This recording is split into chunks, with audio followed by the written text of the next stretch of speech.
for the likes, the things people do for the fame, the things people do to remain in view when the game's askew. This is strange. Me, I peep the whole scene from a distance, which I unfold frame by frame. I've been steady up in levels, training heavy with the rebels while they're dealing with the devil. I'm out dealing out the heckles like my skin was made of metal. I've been raising hell out here in the jungle. Pick up my brothers who stumble. That shit ain't nothing. I couldn't break down to rubble. That's just how the cookie crumbles. Break out. I'm a straight up breakout. Worldwide shut down, I'm a breakout. Big moves, big G's, I'm a breakout. More tracks, more racks for the breakout. More food, man, I look.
it back.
This town with the speakers loud and the radio, playing old Sublime that we stole online, every verse we know. And we hadn't had a clue if we'd make it by noon or even where we'd go. We don't need a map, everywhere is home. We don't need a map, everywhere. The tank said E and we all agree that we're just too broke. Fill it back up, so we left your truck on the road with Rome. Then we found a motel with a cigarette smell, so we knew we're close. We don't need a map, everywhere is home. We don't need a map, everywhere is home. Home is where I can find some peace of mind to make my own way. I don't know where I will end up, but I'll find it someday. Keep on searching, engine burning while we're turning it around. But don't get left behind on the road. But don't get left behind on the road. Don't get left behind on the road. Don't get left behind on the road.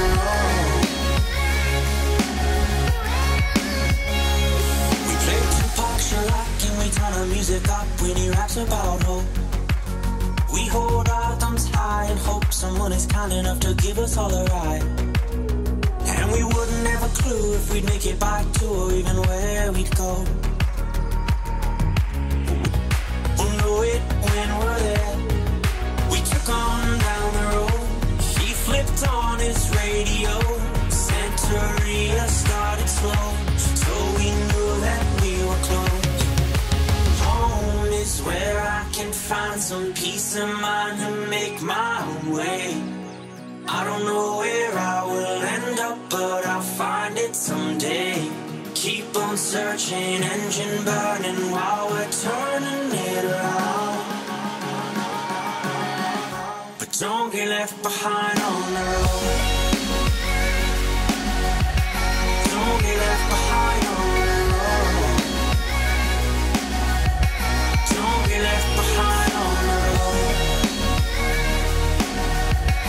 Don't get left behind on the road.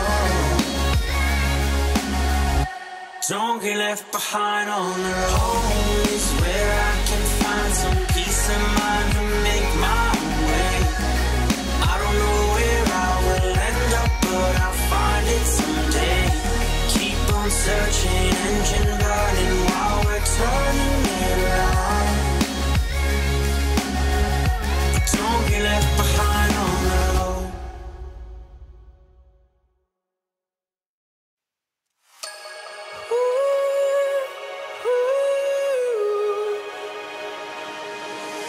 I felt like running through the pouring rain. I felt like letting go of my mind. I felt it coming with no ground to brace. I think I just might be bad for you. Drowning by the fact that I don't need a reason to be bad for you. I'm losing my head when I'm mad for you.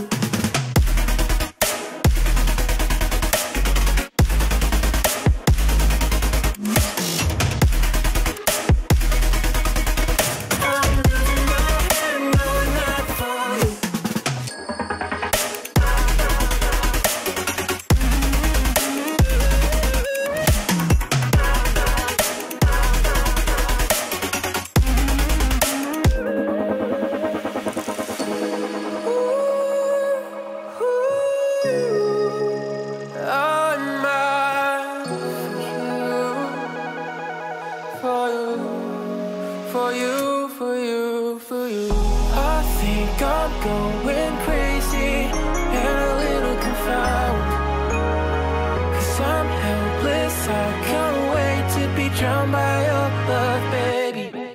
You're a stranger, get on the unbalanced, oh, oh, oh. Just a little damage, but with you I don't wanna be here.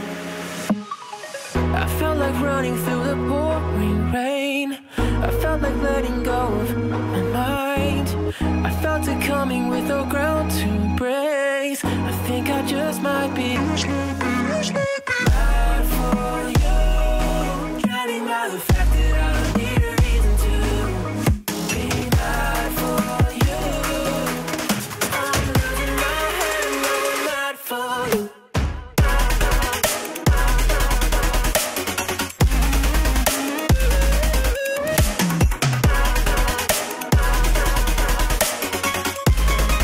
Going mad for you.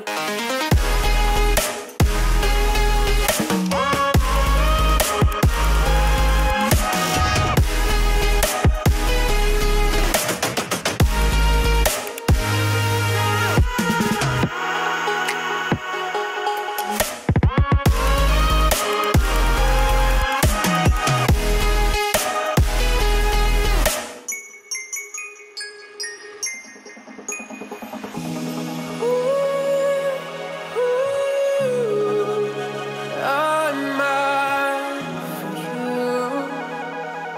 for you, for you, for you, for you.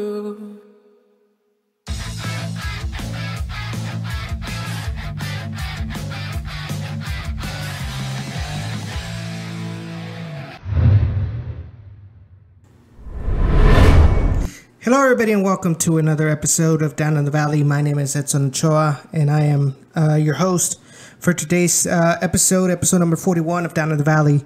Before I start, I really do want to thank our friends at the Beautiful Game Network for everything that they do, for helping us be a part of their network, for uploading our podcast to Google Play Store, iTunes, and Stitcher. We really couldn't do it without you guys, so thank you so much. Also, I would like to let y'all know that Roughneck Scarves is the official sponsor for the Beautiful Game Network. They're also the official supplier of USL, MLS, and NCAA scarves. So be sure to check them out at roughneckscarves.com. Also, be sure to check out our social media at Down in the RGV on Twitter as well as on Facebook. Be sure to also follow us on Soundcloud at Down in the RGV. We also have YouTube, the gaming channel at Down in the Valley Gaming. It does not have its own URL, but I will post it on Down in the RGV's Twitter feed. Also, be sure to just pretty much be sure to check out and be prepared for whenever downintheRGV.com ever comes back. We're having some technical issues. Hopefully we shall be able to finish it and fix it in the short term. So this show is going to be a little bit short due to the fact that right now the United States is playing against Colombia. So, and I think I've talked about it many times throughout the week, both on Generation Orange as well as with the guys at the San Antonio Soccer Roundtable. Want to thank Harry. Want to thank Todd. Want to thank Jose. I'm forgetting. I want to thank all the guys there for inviting me over to their podcast to talk about the San Antonio Derby. Right now, I'm pretty much flying solo this week. Jacob is not going to be able to join us this week. He's got some things that he had to do, and I believe right now at this moment, Ray is covering the women's national team's matches that are happening right now at HEB Park. Hopefully he'll be able to call in in for a couple of minutes in the future of this show. I mean, let's just dive into this. So this week is going to be a very interesting week. Hey, how you doing, Jose Mario Mendoza? Cheers. Welcome to the show, and I guess we're just going to be talking about the San Antonio Derby that's going to happen this Saturday. If you have any takes, any thoughts on it, any thoughts on the RGBFC season, we will the phone line is open. 956-622-5977, so you can go ahead and call in and give us your thoughts on the Toro season, what you expect from the San Antonio match. So give us a call if you have a chance. So basically, first things first, it is the end of the season. It wasn't the season everybody expected, and I think it's something that, I'm going to be honest, I think a lot of people, including myself in the beginning of the season, kind of were expecting too much out of this team based on the circumstances that this team was coming in at the beginning of the season. And I know I mentioned it many times. I know a lot of you people whoever's listening right now on YouTube as well as on the podcast, I know you're tired of me repeating it every time, but I think it's worth repeating due to the fact that it seems like a lot of people on social media just cannot grasp this. I mean, what's so hard to understand? I mean, I always see on Instagram, on Twitter, people bashing Coach Echeverry. There's things that need to be known about this team before you can go ahead and start bashing the organization. And the reason I say this is because I learned this the hard way. At first, I was one of those I think Toros would be better to be independent, because Dynamo isn't doing anything for us. They're just taking away our players, yada, yada, you name it, And the video archives are there if you guys don't believe me. However, as time went on, as the season went on, saw a couple things. Obviously, you had the voice of reason, if you want to call it the devil's advocate, Sean Ringrose, my roommate, tell me, hey, this is a long process. This is going to be better in the long run. There's light at the end of the tunnel. And at first, I didn't believe him. And then we got to a point in the season after the San Antonio match where we lost 3-1, where crap just hit the ceiling.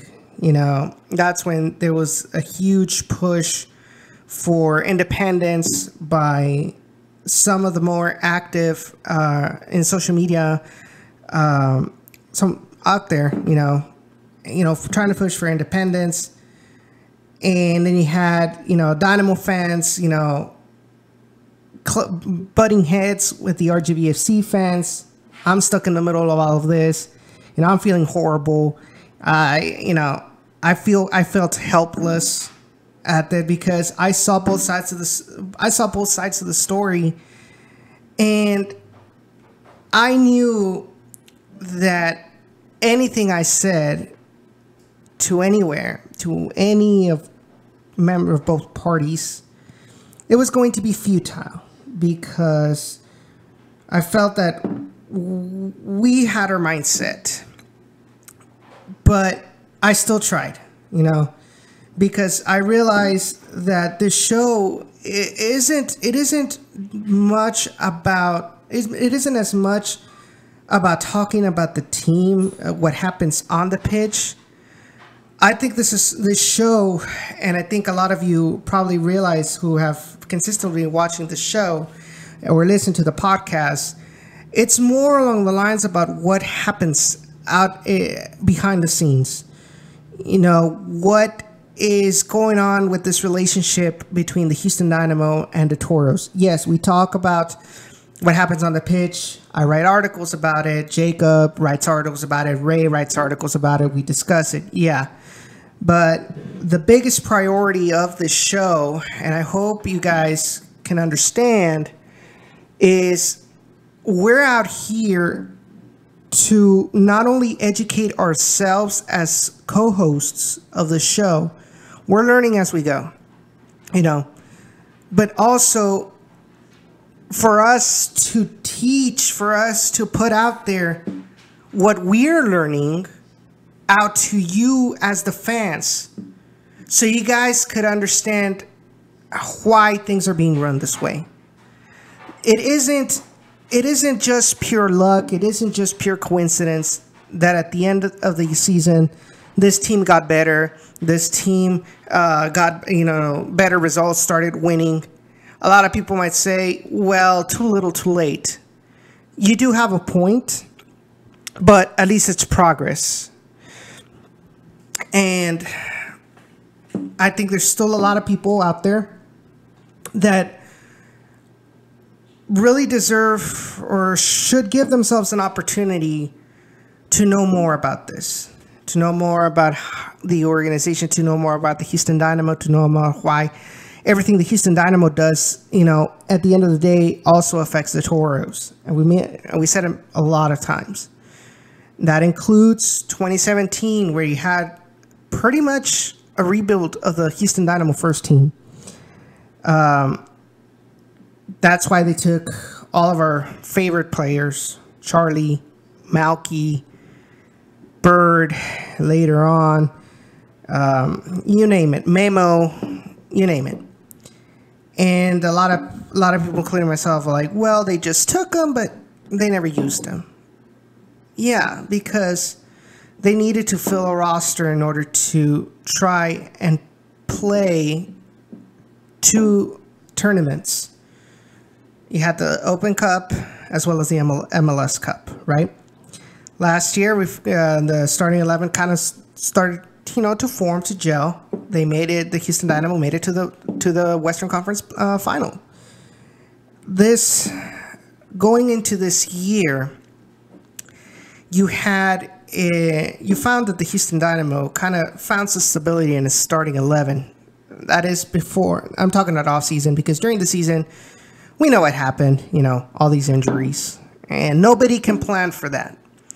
So you start to realize that, yes, because the Dynamo first team did not really need to get players from the Toros, kind of like, oh, give me, kind of like when you go in the supermarket and you see candy by the bulk, oh, gimme.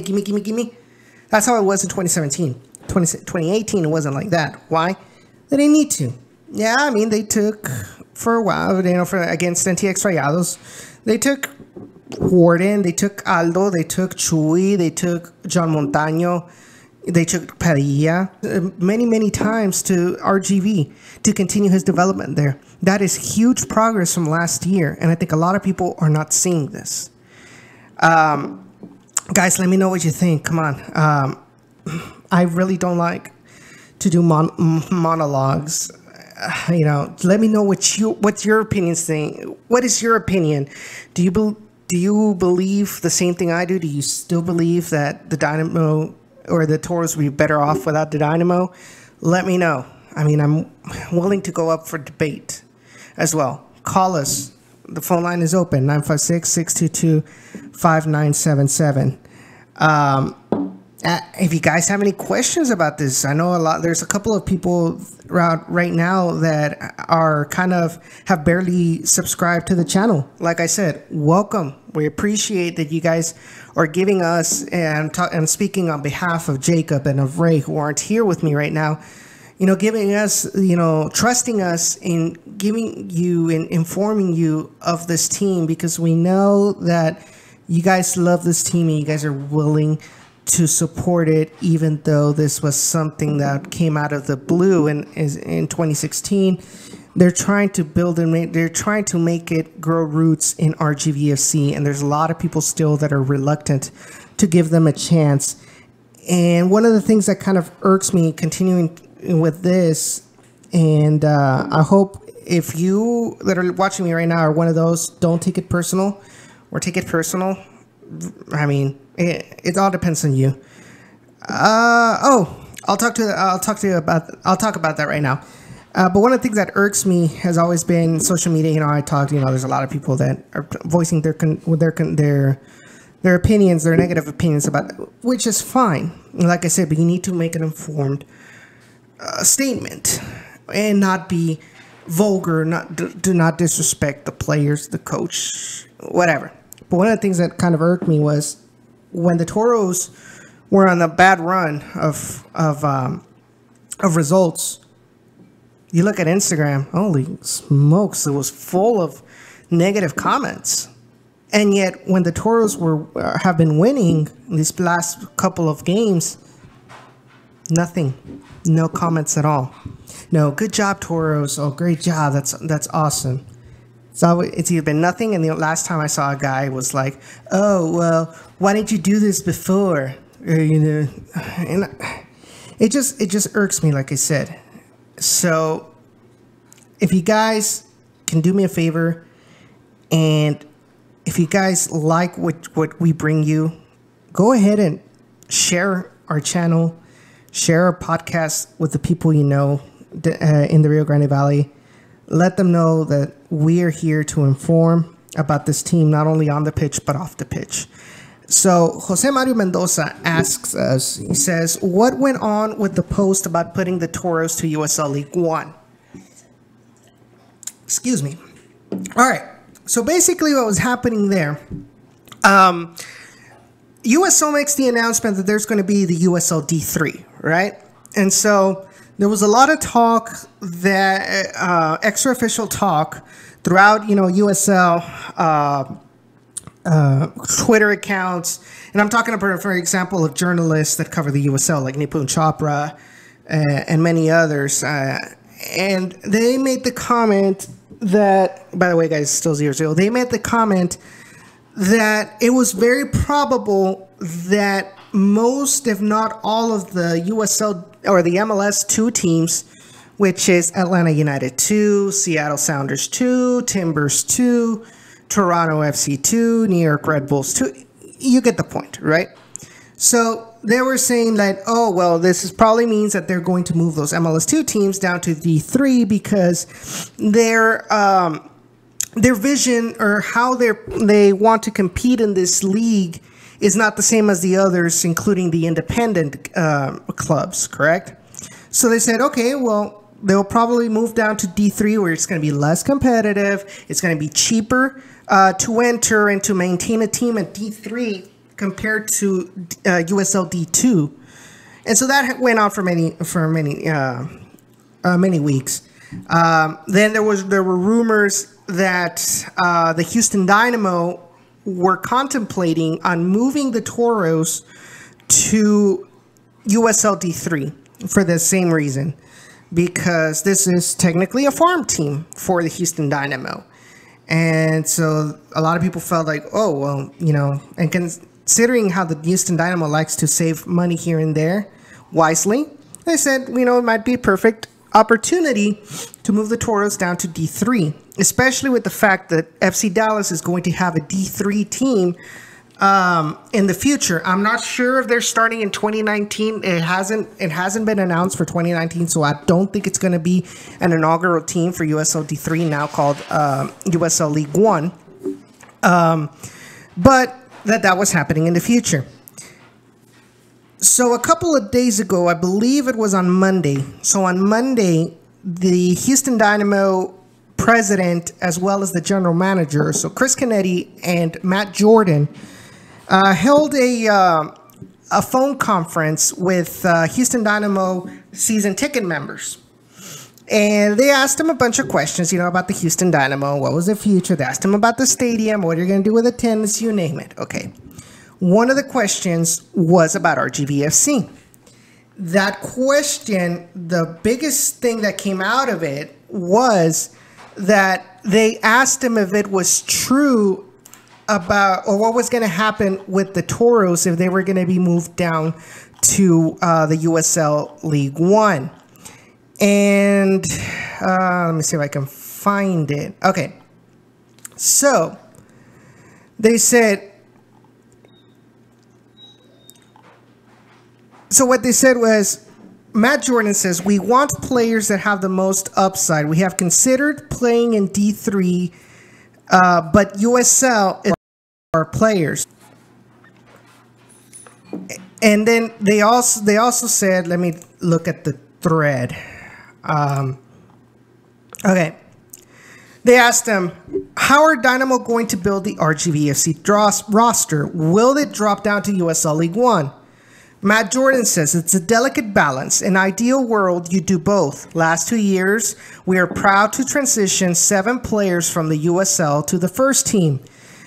We're being disciplined on age, ideally 18 to 23 years old.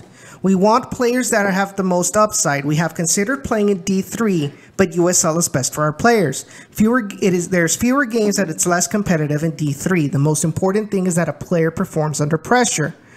I think we're the only team that took the approach of using so many development players in US Open Cup run, and it paid big dividends. So that was pretty much it that they mentioned about the Toros. The biggest thing was that they have decided that the Toros will play in the USL Championship, what used to be D2, or the current league that we're in. And so that means that our rivalry with San Antonio is not going to go away. We're going to continue to go up against the likes of San Antonio, Austin Bold, New Mexico United, El Paso Locomotive, etc., etc. And we're going to hopefully stay in the Western Conference. So that was pretty much it that was said. They were taken into consideration, but in the end, they found out that for the vision that the Houston Dynamo have in the development, contrary to other teams in the MLS, they decided that they were going to keep their development team in the USL Championship, a team that was 95% new. You only had, or 90% new, maybe I'm exaggerating a little, because you only had like 5 players come back from the previous season. Excuse me, but I have to. Okay. And I think that the chemistry between these players has grown exponentially. And Coach Echeverri has seen from that batch of players that he got, you can say that it was kind of rushed and kind of last minute due to the timing of the circumstances with Coach Junior Gonzalez pretty much resigning, going to take the LA Galaxy assistant coach job under Siggy Schmidt. I think that's who was. I think it was Siggy Schmidt. And then having to, in just a couple of weeks, having to find Coach Echeverri, bringing him from Seton Hall College, and then having to go up to the draft with the Houston Dynamo, getting players, building the rest of the players, bringing in Chuy Enriquez, bringing in Aldo Quintanilla, bringing in Omar Tiveros was still with us, bringing in Kyle Adams, Connor Donovan, Nico, you name it. Almost all of the squad was new except for those 5. We kind of saw as the season progressed who deserved to stay and who had to leave. We had to release 3 players, which were John Montaño, Guillermo Delgado, and Zach Wright. And those 3 players were officialized during the season. Honestly, there were players that they were brought in to the matches and didn't really make an impact. And I'm assuming by what Coach Echeverri likes to talk, his emphasis in player mentality, in player growth, I think that's where the decision was made in those instances. I haven't been to practice, so I don't know exactly for sure, so don't quote me on it. I just feel like the way Coach Echeverri talks to us in post-game conferences and any interviews that he does, especially the one that he made with us before the season began. We had him live on the show. Well, he called us live on the show, and we were talking about what the direction the Toros were going to go through. And so he always mentioned, the mentality and things like that. And I think this team has shown that it has grown a lot in that aspect. Now you bring in a player like Carlos Small, the Panamanian, who has experience with the national team in the youth levels. So this is a player that you can say go by Colombia, go James Rodriguez in the 36th minute. So 1-0 Colombia, James Rodriguez. So you bring a player with international experience, maybe does not have the credentials to be a Houston Dynamo first-team player, but I believe this is a player that is higher than the average USL player. So we brought in a quality player, yes, on loan, but we do have the option to buy. All it matters, and the way the Houston Dynamo put it was, it all depends on what Carlos Small does. So, do you believe that he deserves to return? Let us know. Call us, 956-622-5977. Give us your thoughts. Am I saying something that you don't agree with? Let me know. Come on. I mean, the platform is open for you guys. This isn't just our show. This is your show as well. So, give us your thoughts on that as well. So Jose Mario Mendoza says, I don't know, man. I don't see the effort. He seems like a great athlete, but you don't see much effort. I'm assuming you're talking about Carlos Small. Keep in mind that Carlos Small came in without any preseason. He was barely going to start preseason with Árabe Unido, okay? And he gets loaned to RGVFC, has to be eased into the team in order for him to regain match fitness. Sometimes sometimes based on the tactics of this team, you did see some sort of separation between the midfield and the attack, especially away. But when the team has been good, I feel like he's out there trying to make space, trying to make runs. He's been participative. He's been making goals. Maybe you're seeing. I need more details as to why you don't think that Carlos Small is putting in the effort, because the way I see it, I think he does put in a lot of effort. You see how much impact he's had on this attack. This was an attack that for a long time could not score any goals. Carlos Small comes in and it seems like he revolutionized this attack.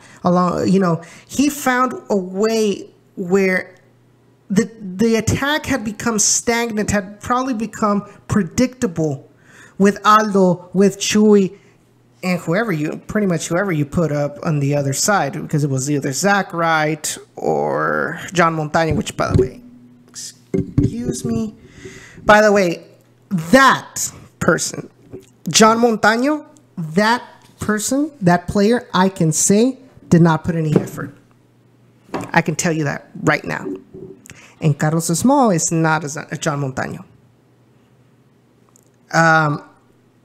I think, like I said, he's Carlos Small being implemented. It gives you a lot. It brings in a lot of variables, because Carlos Small can play on the wing as well as he can play as a striker. And so that constant movement, if you guys notice, you see a constant movement between Aldo and John Montaño. You see sometimes them switched around, Aldo on the wing, so that unpredictability has helped the Toros open up some spaces. Chuy Enriquez, being the talented player that he is, very, skillful with the ball. He's gotten, I think in such a short time, he's found such a good chemistry between him and Carlos Small. I mean, just take a look at that goal, that second goal against Tosa. I mean, that was just a beautiful flicked through ball, you know, over the defenders, to the back of the defenders towards Carlos Small, found him onside. Carlos Small takes out the goalkeeper, moves right back inside, cuts back inside, and takes the shot that goes right next to the post and avoids 2 defenders. I think he's got the skill. I think he's got the commitment to this team. Maybe it's because he's not very. He's a strong player. I mean, you know, he's a big player. He's a strong player. Maybe you don't see him as very mobile compared to Chuy. He's not as I guess you can say un jugador de tribuna, but the guy has put in his effort. I don't think not many people can pretty much find rhythm in such a short notice and score a lot of goals.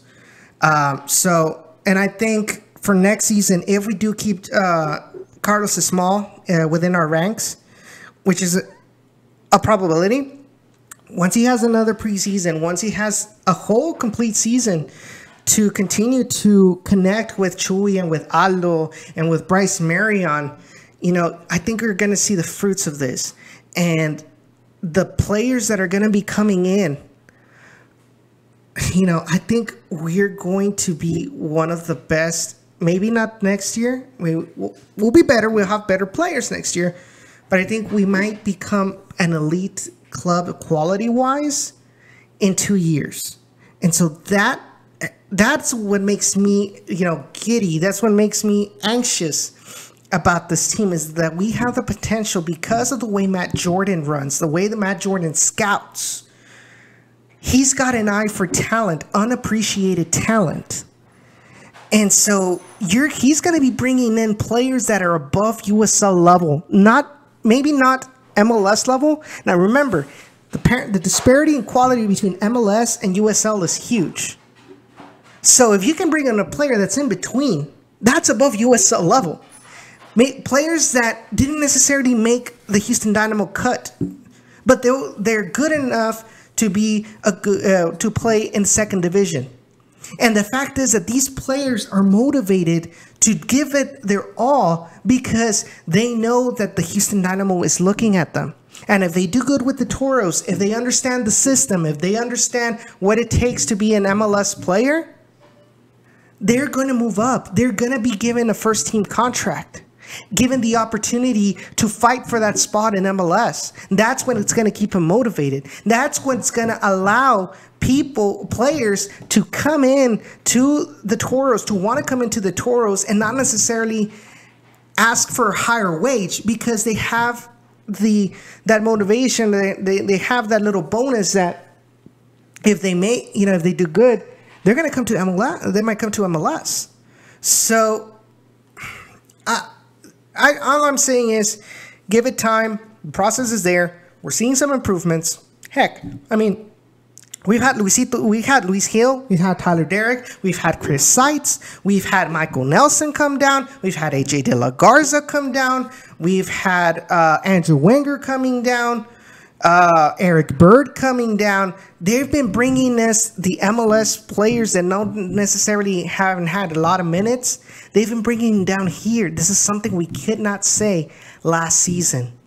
So there's improvement, and I think that the organization, I think the Houston Dynamo is listening to us. I think the Toros are listening to us when it comes to things that are kind of stadium experiences. I mean, heck, these past 2 weeks, they've been having the players go out and sign autographs. They've been announcing that they're going to be in such business, in this business, and they're going to be there signing autographs.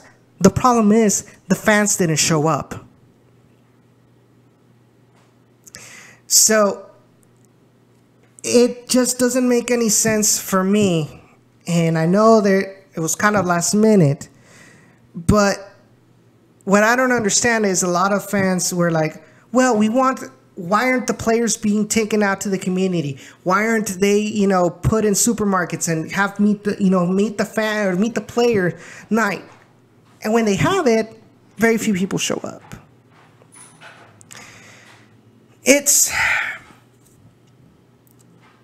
I don't know. It just feels like sometimes there are some people that are going to complain. You're never going to be happy. You're never going to keep everybody happy.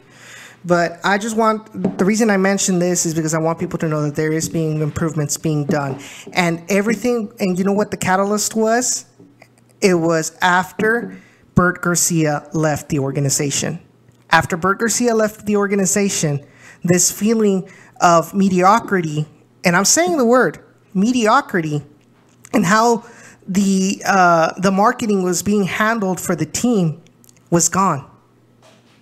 You bring in fresh blood from outside who have different ideas. The people that are making these decisions, they love soccer. They're soccer fanatics. They know what needs to be done. They have an idea what needs to be done in order to get to make this team grow roots in the community. And they're doing it. Just today at the team store, 40% off on everything. You bought a jersey, you bought anything, you got a free jersey. Well, granted 2016s, but it's still a free jersey nonetheless. You're talking about an item that is $35, and I'm probably being very generous in that. You got it for free, a free bumper sticker. You had players there that were signing autographs. Now, I don't know how many people went today. From what I heard, there were a couple of people that were taking advantage of this. So, just remember, these things are happening.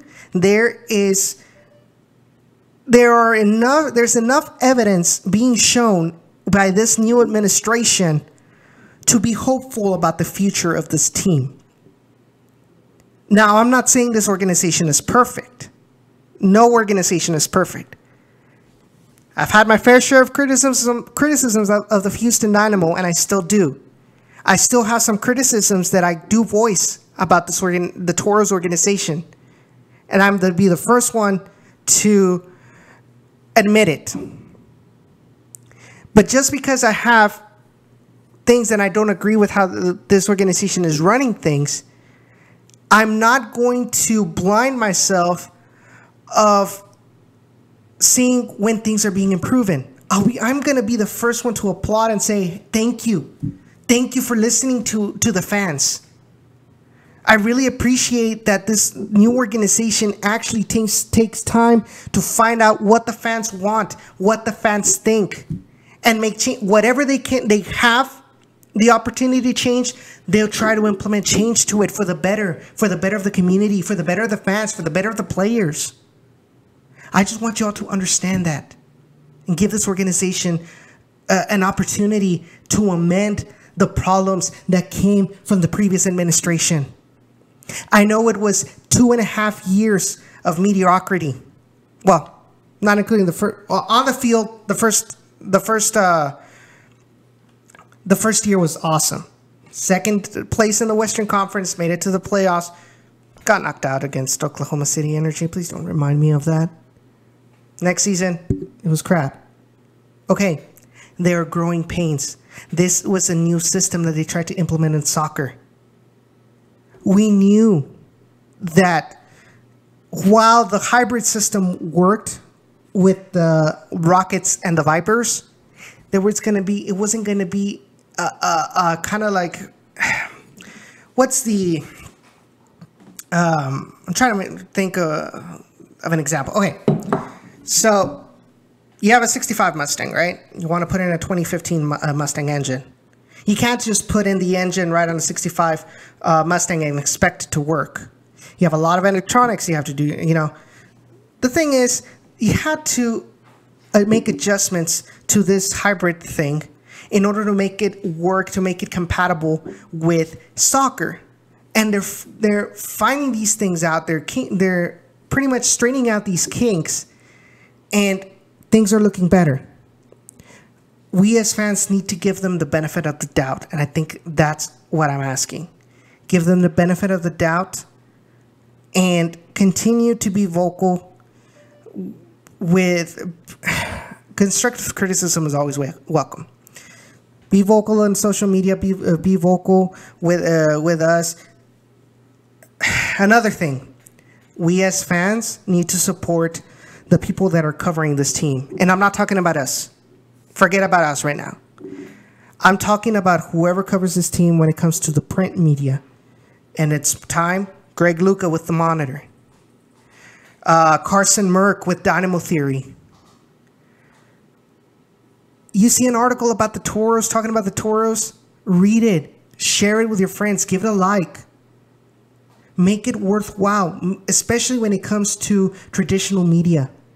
Make it appealing for them to take time out of their busy schedules to go and cover the Toros.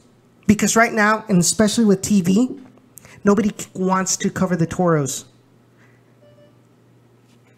Post-game conferences, it was just us and Down in the Valley and Greg Luca.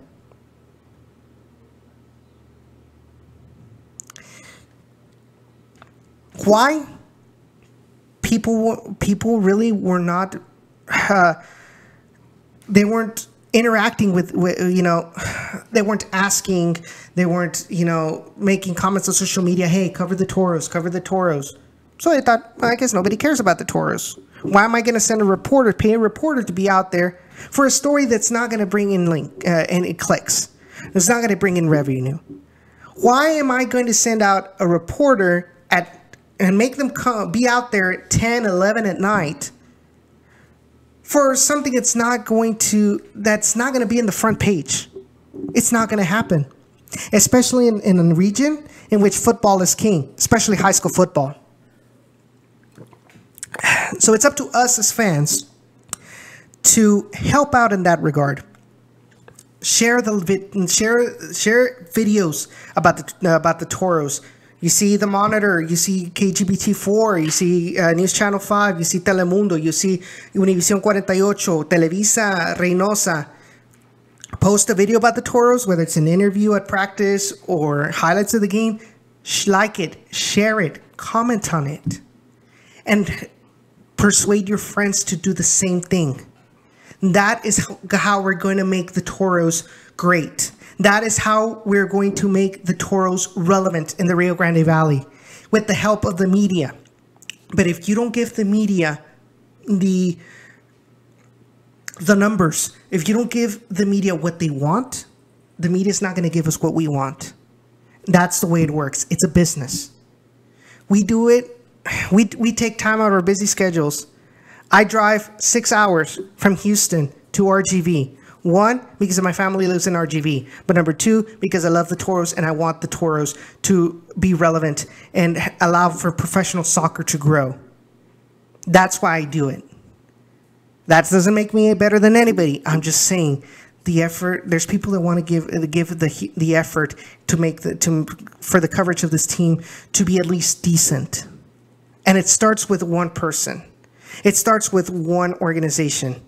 If we can get the people, if we can get one person that's watching right now to share it, to share this live stream, to share the articles that we write, Jacob with Last Word on Soccer, Ray with Beautiful Game Network Written, me with Mente Futbolera, and hopefully when it comes back down in the RGV.com, I'm going to be happy because that's one more person that was brought into the fold. And from that one person, it can be two. And then from then two, you get the point. It's very cliched, but that's how it is. And if we get those people to do it with us, we can also help those people do it with the traditional media. And we will see more coverage of the Toros. We will see more reporters going to Toros games and asking the questions that people want to know. People that studied for this to go out there and ask the questions to the coach, ask the questions to the president whenever we do get one, ask the questions to the players. This is what we all want. We want this team to be relevant. We want this team to stay. We want this team to have an identity with the team.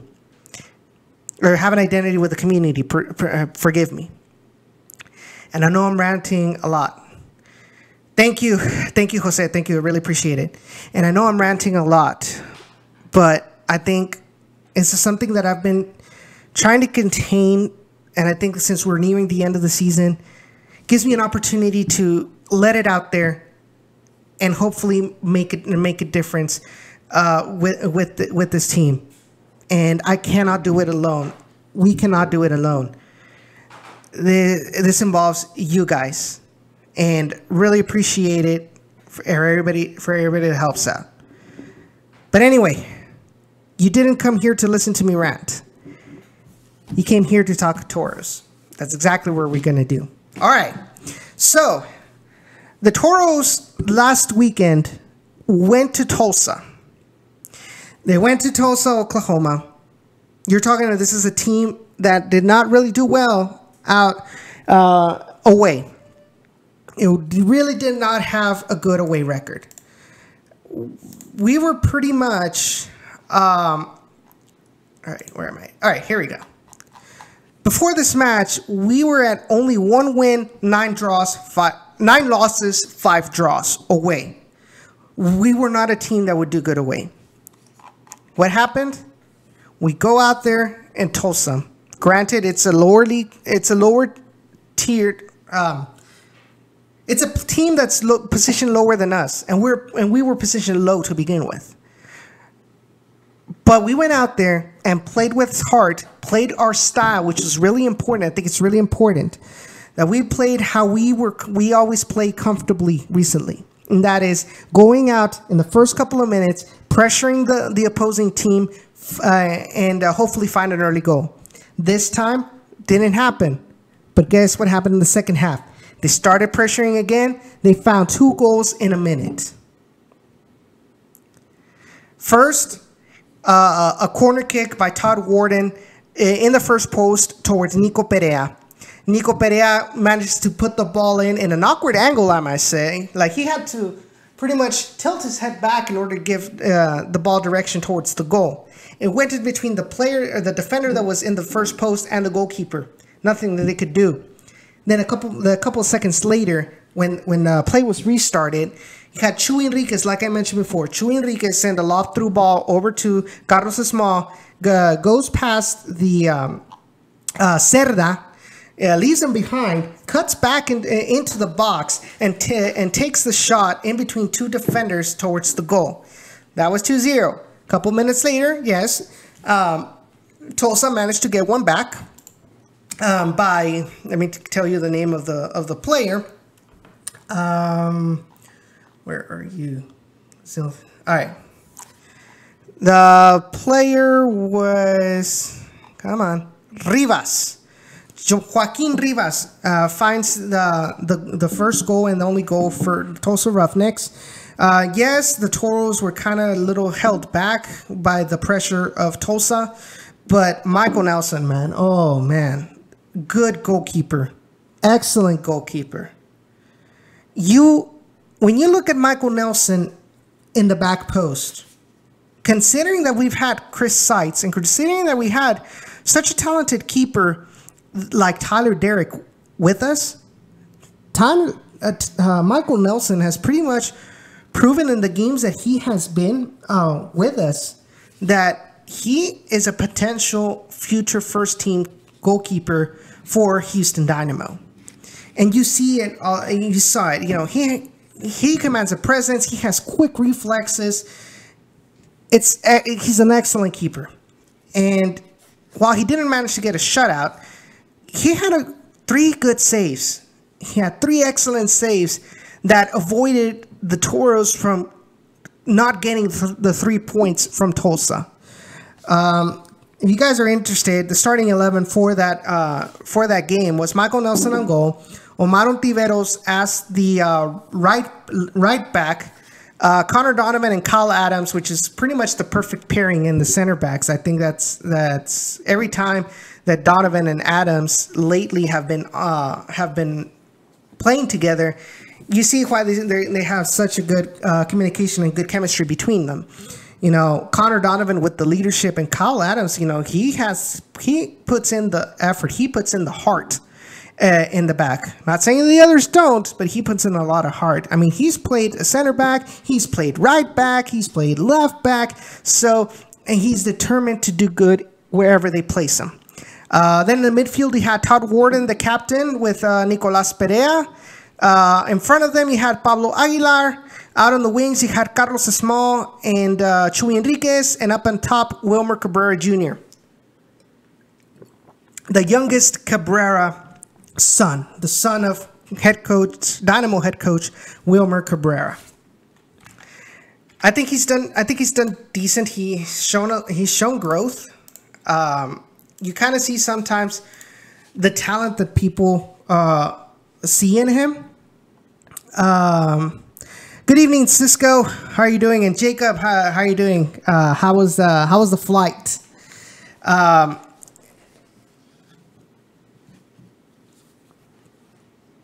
Great. I'm at loss of words right now. Okay, so we managed to get the result right from the Toros. Let's take a look how they've been. Their run of form. In the last 5 games, the Toros have drawn. They drew against Colorado Springs Switchbacks away. They defeated Seattle Sounders 3-0 at home. Lost against Reno 1868 4-0 with an alternative squad, which pretty much the bench and the bench of the bench. And then defeated Fresno 2-1 at home, and then went out to defeat Tulsa Roughnecks away. So they're coming in good form. The only other teams that have had similar records are all the upper 8. The playoff teams. And even then, they've had a better run in this last 5 games than Real Monarchs, Portland Timbers 2, and Swope Park Rangers.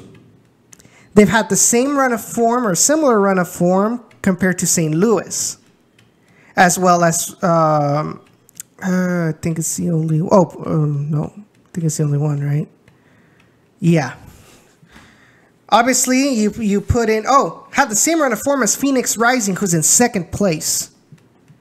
Obviously, we are not counting teams like Reno 1868, Sacramento Republic, and Orange County SC, which is in another level, and yet we beat them at the home. So you're starting to see the potential of this team. This is a team that hopefully can hang with the very best. The biggest test is going to be this Saturday against San Antonio FC. Why? This is a team that right now is desperate for a win, especially at home, especially against a rival. Why? They are in 9th place right now. They are looking for a spot in the playoffs. And it's not going to be easy because they have to win, and they still have to rely on the results by Swope Park Rangers, who they play against Los Dos, LA Galaxy 2 on Sunday, and St. Louis FC, who play on Saturday against Oklahoma City Energy. All right, let me give you the scenarios that can happen. If San Antonio FC tie the Toros and Swope Park Rangers lose, they're in. If Swope Park Rangers win or tie, San Antonio would have to defeat the Toros, and St. Louis would have to lose against Oklahoma City Energy. But not only would they have to lose, they would have to lose by a wide... Wait, hold on.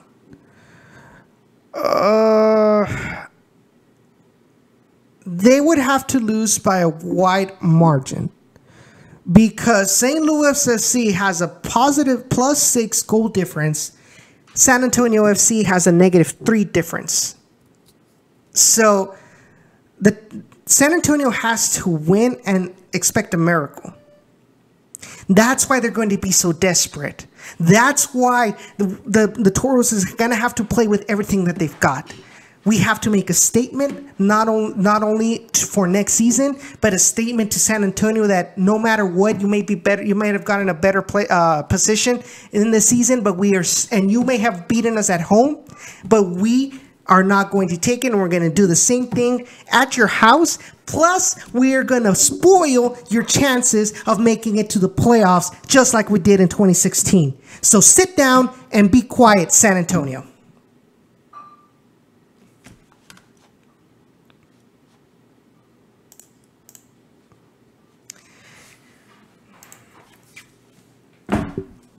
This is a mic drop moment.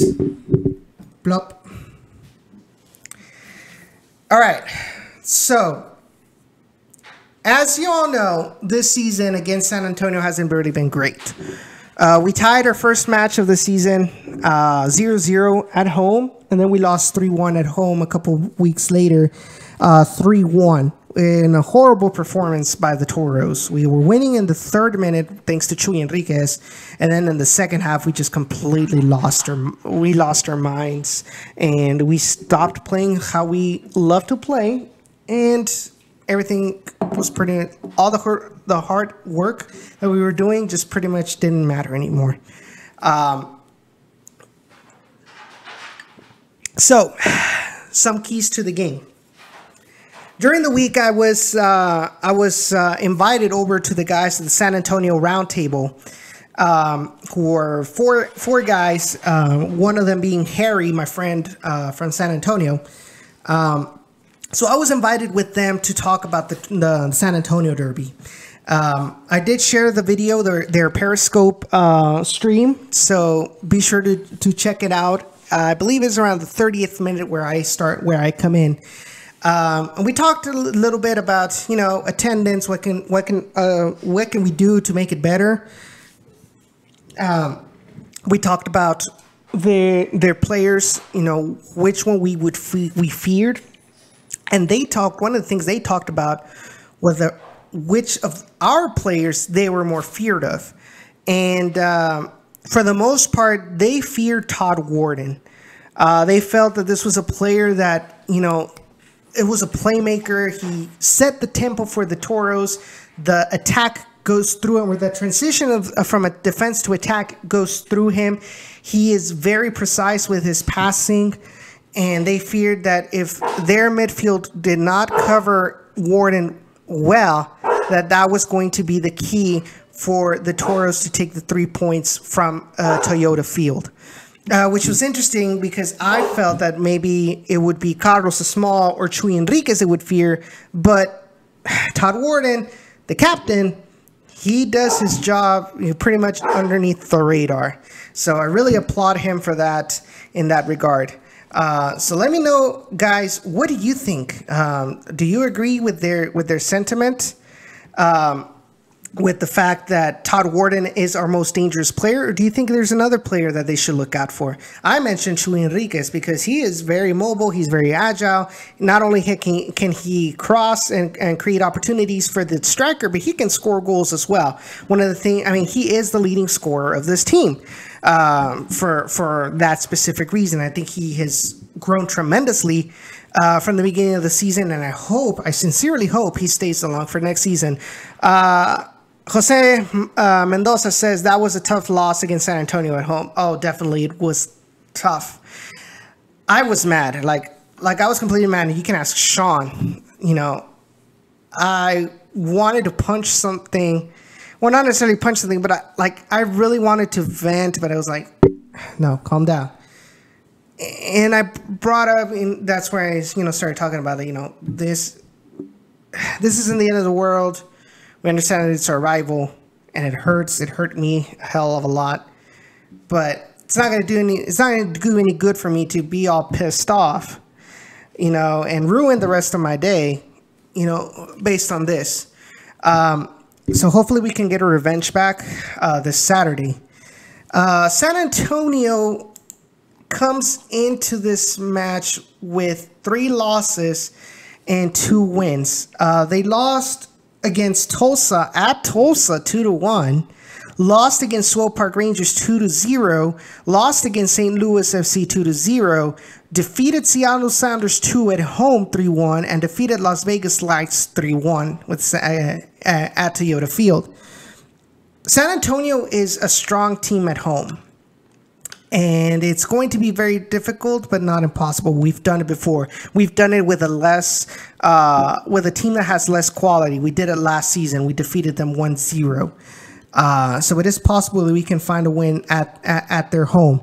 I think the player that I really am afraid of is Cheno Guzman, Ever Guzman, because this is a player that has Liga MX experience. This is a player that was world champ. Was he a world champion? I think he was a world champion when along with Vela, along with Giovanni Dos Santos, when they won the Under-17 World Cup in Brazil in 2005. And so this is a player with experience. This is a player that can pretty much find a way to score. And the defense is going to have to be very alert if he does start or if he comes in as a substitute. That, for me, is going to be the player that I'm going to fear the most. If we lose against Toyota, if we lose against San Antonio, when it comes to the historic matchups, we would be tied. When it comes to USL matches, we would be tied with wins. I believe it would be 5 apiece. But if we do win, I think it's going to be epic, and it's going to pretty much affirm that we are there. Somos su padre. You can say it like that. So it's going to be a good match. And I really hope that you guys could find... Oh, okay. What? I take my eyes off the TV for a while. Now I'm seeing that the United States just made a comeback and are now winning 2-1 against Colombia, who brought in Falcao, who brought in James Rodriguez. Oh, that's a beautiful ball.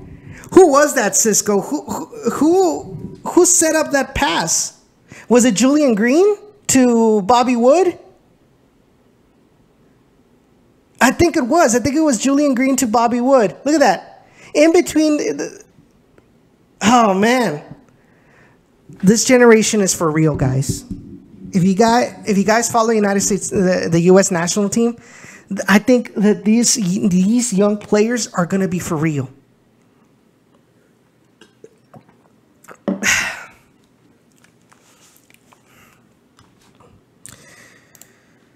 All right, guys, let me know what you guys want to talk about, or call us. The phone lines are open, 956-622-5977. I want to hear y'all's thoughts on this match, please.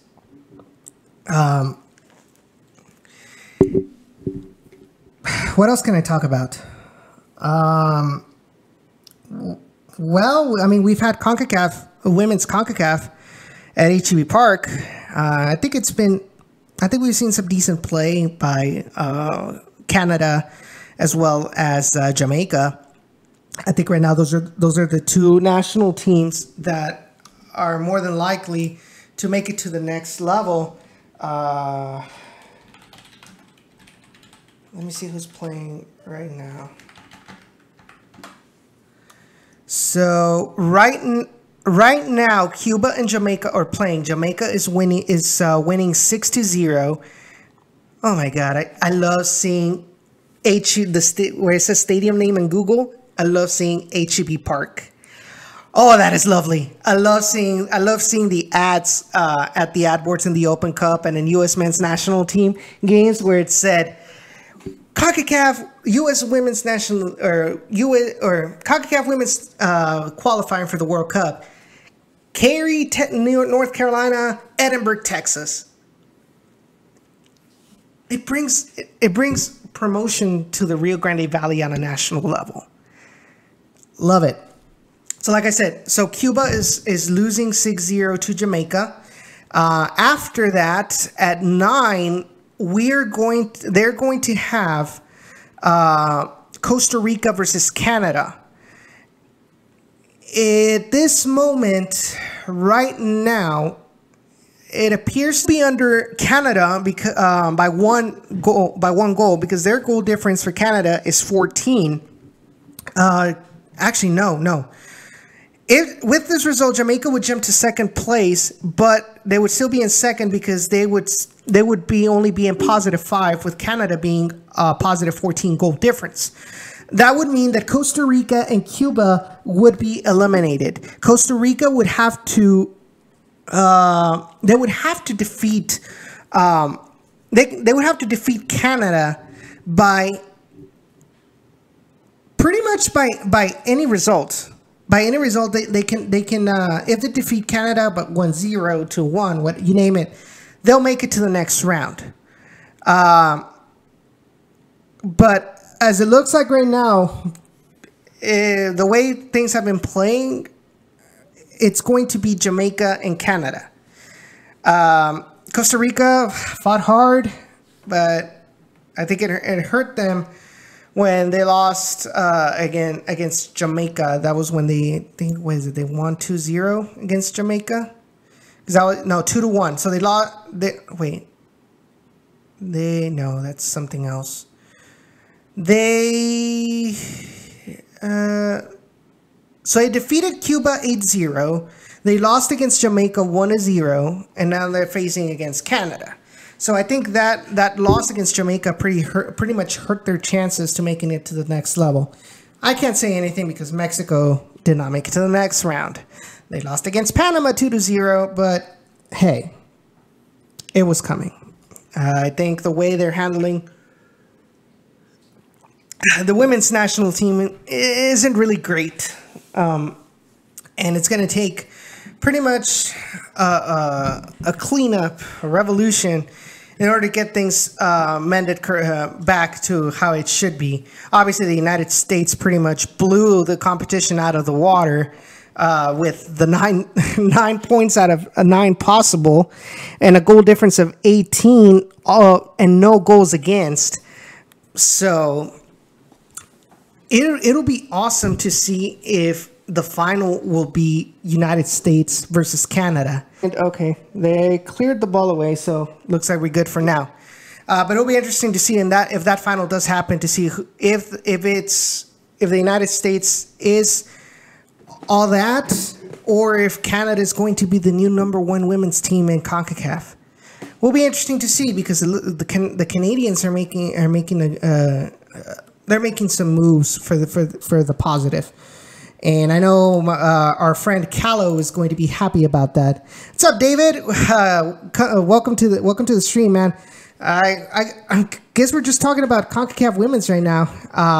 We're still, guys. Once again, to let you know, the phone lines are open, so be sure to call us. 956-622-5977. Actually, I did receive some quotes from the Toros organization, quotes with Gerson Echeverry, Chuy Enriquez, and Brandon Morales about this upcoming match against San Antonio FC. So they talked to Coach Echeverry, and they asked him, what the expectations of the team for the next match. And he says, the same attitude. I think that the mentality has been fantastic from the team. Just like any game, we want to go out there and win. We are prepared to win it home or away. Right now, we just want to make sure that we have a good performance and try to win the match. Then I kind of pitched in a couple days ago this question, which was what the biggest team improvement was since the beginning of the season. And he says, we have been able to score some goals. I think defensively we have been pretty solid most of the year. Just how many goals we are creating and how many of those chances we're giving away. And then they asked them, well, organization has improved. Obviously, there have been some games in which we faltered, and even those guys that have made huge improvements have faltered. I think overall, everybody has improved. I guess if you want to say who has probably made towards the end of the season a huge impact, it would have to be Chuy Enriquez. As far as his productivity and stuff, it's been great. Now, we have also had quite a few goals and assists from Todd Warden playing a more defensive midfield role. That has been an improvement on us, and those things coincide with us getting some victories, so I would say maybe those two. Then they asked about the importance of this final game against San Antonio. He says, like I said, and I think every game is important. I think sometimes these rivalries have a lot of bragging rights among the fans, and we want our fans to have these rights in that sense. I think we need more water. It is thought to say that this game is more important than any other team because it is about making sure that we get 3 points. Every game that we win, we want to win. But you know for sure for our fans, we want to get points out of there with a win.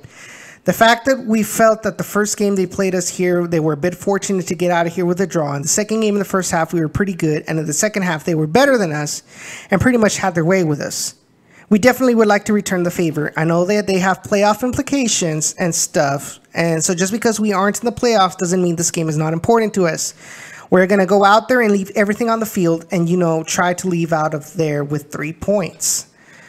Chuy Enriquez, he says... biggest improvement, everything. It was a whole new team. It took us a while to get together and learn how to play together, and now we got it defensively and offensively. It's been working out, so I think we just got better in everything. Like I said, offensively, defensively, and everything that has to do with the chemistry of the team. Have we not said that? If he expected to go out into the season to lead the team in goals and break the quickest home goal in club history. I did expect to score a bit of goals, but obviously I did it for the team. But that record, I didn't know about it, nor did I expect to beat it. It came in early in the game, actually, in San Antonio. I took advantage of the opportunity to help the team the first half, but we couldn't keep it. And then they asked Brandon Morales, who is our first RGV Academy signing. I'm feeling weird right now. All right. The team has really come together at the end of the season, and being able to end the season against San Antonio is a huge motivation for us to go out and win, especially since they came to our house and left with 3 points. Now it's our turn to go and ruin the party. I like that. They understand the fan perspective, and they're feeling that as well. So hopefully we get to see that on Saturday. And then they asked him about finishing the season with the South Texas Derby. He says, I've been with the Academy, and I know how the derbies get, especially when it's our rival. We know as a team they're a very difficult team to beat. However, we are not going to go in there without a fight. We want to take 3 points. On a personal level, finishing off at San Antonio is going to be a great experience, and I just want to beat them. Finish the season with a win in their house. And they asked him, the last question was his first season thoughts. He says, my first professional season has been one hell of a ride. Being able to be trained by the best coaching staff and sharing the field with high-level players has given me the opportunity to grow as a player. If it wasn't for their daily motivation and strong advice, I wouldn't have been able to perform well. I can't wait for next season. One of the things that was mentioned last home game was the impact that both Tyler Derrick and AJ De La Garza had on our players. These players went out of their way to take Nico, Matt, Kyle, Sheldon, Manny Padilla, Kai Green, and tell them, hey, this is what you need to do. You're doing this good, but this can be done better. Or what you're doing right now would not cut it in MLS. You know, that kind of leadership helped out a lot. We were wondering what kind of impact would Tyler Derrick have on this team. There it is, everybody. And I know there's a lot of people here in Houston that are still got it against him because of what happened. I'm not going to go into much details, but he had some legal issues. Get over it. Okay? We are not judges about whether what happened or not. We have people that live to find out what happened in a certain case. And they said, we'll drop the charges, but you have to go through anger management class. He pled guilty. Yeah. But you have to. But maybe why? Why did he plead guilty? Well, I mean, he probably didn't want to deal with it anymore. This was taking so long. This case was taking so long. And so I think we as fans need to give him an opportunity to give him a second chance to amend things and prove that he has made some changes in his life for the better. And I think he's done a lot for the Dynamo. I think he's done a lot for RGV in this couple of games that he's been. He's shown that he is a true professional. And I think we should give him a benefit of the doubt. If next season he doesn't do good with the Dynamo, okay. I mean, he's a homegrown player. So it's not like we paid money, for a transfer or something that we're going to be losing money out of. So just give him a chance, guys.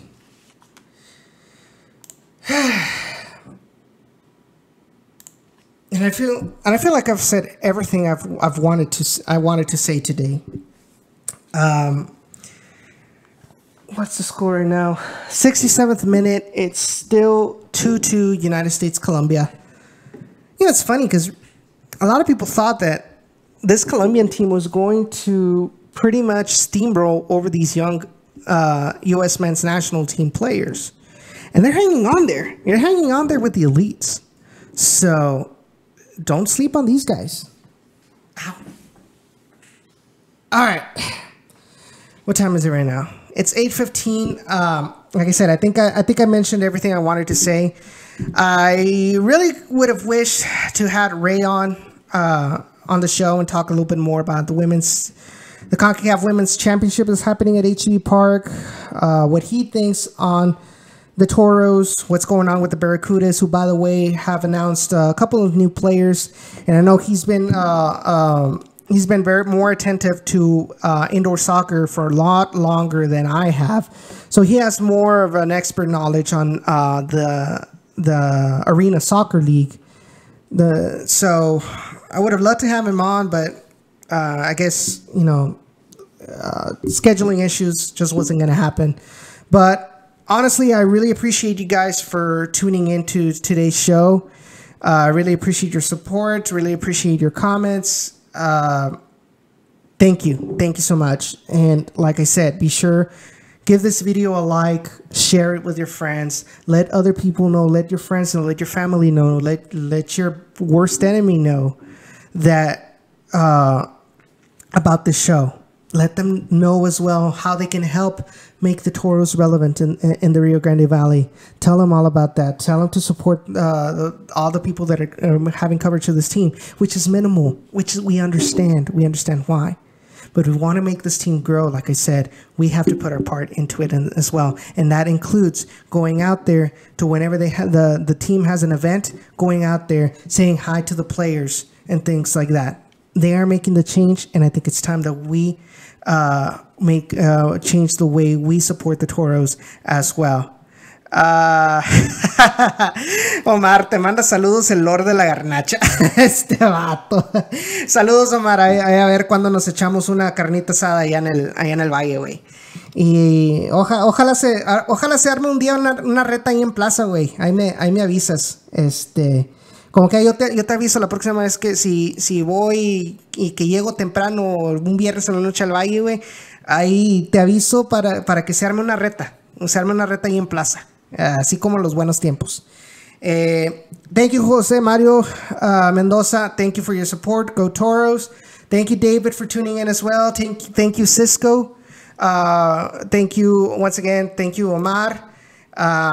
Who else we got? I don't want to leave anybody out. Thanks to my dad. Thank you, Jacob, for tuning in while you're kind of busy. Really appreciate your support. Be sure to check out our friends at Beautiful Game Network, bgn.fm. Follow them on Facebook and Twitter, the BGNFM. Check out our podcast as well as other USL podcasts that are there that are really high quality. You want to know more about San Antonio. You want to know more about Phoenix Rising. You want to know more about Orange County SC. Go out there. Listen to their podcast. I can assure you, best of quality. They are really professional guys out there doing this stuff. And they're just like us. People with a hobby, people that love their teams, people that want their team to be relevant in their specific markets. Thank you, Ahmad. He says, go Toros for sure, bro. Great podcast. Thank you so much for your support. Be sure to also check out Last Word on Soccer. Jacob writes articles about the Toros for them. Also check out BGN Written, where Ray writes articles called The Orange Blocks. He's been writing recently about the CONCACAF Women's Championship. He writes about the Toros. So be sure to go out there, read our articles, share it. Follow our friends at Mente Futbolera. If you guys know Spanish, read Spanish. You have friends that read Spanish and are interested in the Toros. Mente Futbolera. www.mentefutbolera.com. I write articles for the Houston Dynamo and the Toros as well. I want the Toros to be a household name, not only with the Rio Grande Valley, but also here in Houston, Texas. Why? Because whatever happens with the Toros, impacts us here with the Houston Dynamo as well. Right, Elise? See? Even Elise says yes. So, thank you so much, guys. Hopefully, like I said, hopefully we can fix the issue that's happening with the website so we can go back and posting our articles on there. But be sure to follow us on SoundCloud, Google Play Store, Stitcher, iTunes when we have our podcasts available. Listen to them, share them, like them. We really appreciate all your help. We'll see you guys next Thursday, which will be... Okay, before I go, I do want to say this. So during the off season, we are not going to have Down in the Valley every week. I feel because obviously in the off season, news is going to be slow. And so there's really not much we can talk about for 2 hours or 1.5 hours every day, every week. So what's going to happen is we're probably going to have the soccer podcast once a month at the same time, Thursday, 7 p.m. But in the rest of the weeks, what we're probably going to have is we're going to probably do some Down in the Valley gaming streams. What are we going to stream? We don't know. It could be Grand Theft Auto 5. It could be Rocket League with the rest of the Generation Orange Dyna Bros. It could be F1 2018. We're still deciding on that. Could be something random like Desert Bus. We don't know just yet, but when it does happen, you'll be surprised, and hopefully you can tune in those Thursdays at 7 p.m. Colombia just scored 3-2. They scored a little while ago, so the U.S. men's national team is losing 3-2 right now. That's fine. It gives these guys a lot of experience for their quest to make it to 2022. It could be FIFA. It could be FIFA as well. So be sure to tune in every Thursday at 7. Whenever we don't have Down in the Valley, we will have Down in the Valley Gaming. If you guys are interested, and have an Xbox One, we are planning on starting a Pro Clubs team. So if you're interested, let me know on Twitter.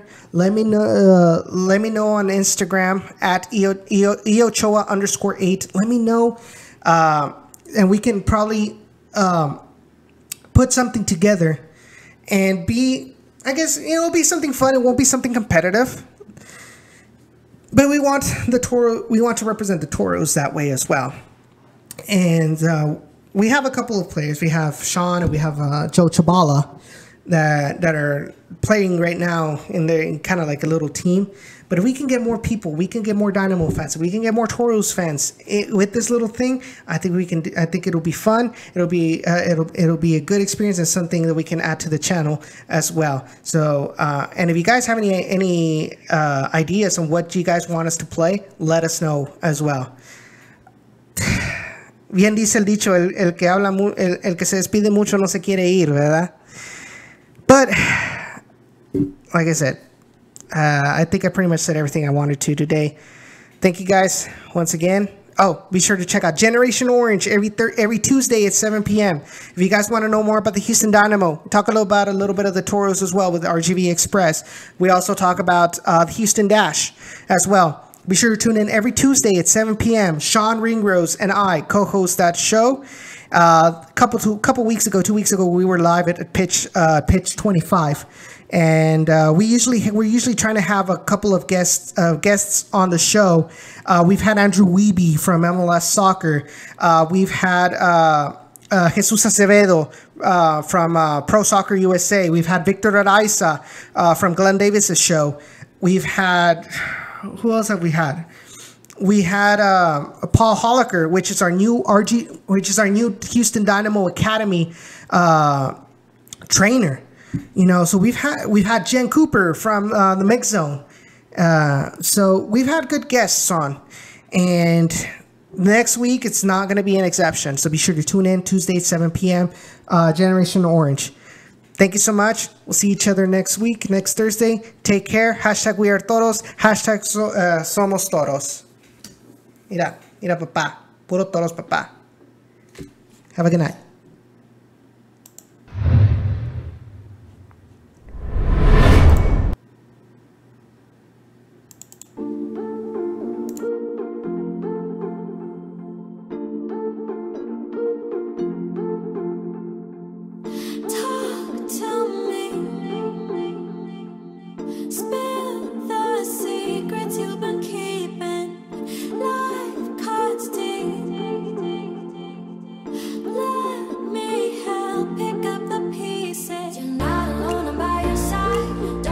Don't you know